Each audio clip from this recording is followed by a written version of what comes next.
મહિનો થઈ ગયો બાબુ, જો તમને ખબર ચા પડે ટાઈમ ની. હવે આવતા મહિને તો સીધો સ્કૂલમાં જશે.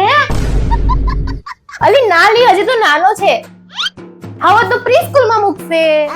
1 વર્ષના. અને હું કહું આમ છે ને ઘરમાં નહીં રાખવાનું, પાડા કે બહાર મૂકી દેવાનું. થોડું ધૂળમાં આવે કે ને તારા જ ઇમ્યુનિટી વાળા છોકરાની. અને હું તો કહું નબળું છે ને તો દેશી ઘીમાં ગાજરનો હલવો ખવડાવવાનું રાખો. આખા હા, આખા ગાજરનું ખવડાવો એટલે મારા જેવું સ્ટ્રોંગ થઈ જાય. અરે માસી, આવા બધા અખતરા ના કરાય. બાળકની ઇમ્યુનિટી, સ્ટ્રેન્થ અને ઓવરઓલ ડેવલપમેન્ટમાં હેલ્પ કરે છે.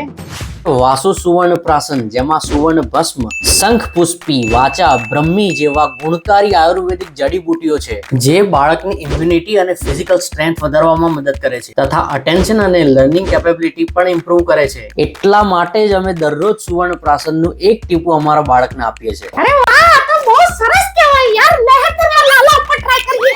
અરે માસી, જવા દો ને, લઈ જવા દો ને યાર. અરે 0 થી 16 વર્ષના બાળક માટે છે, એનો લાલો 46 નો થયો.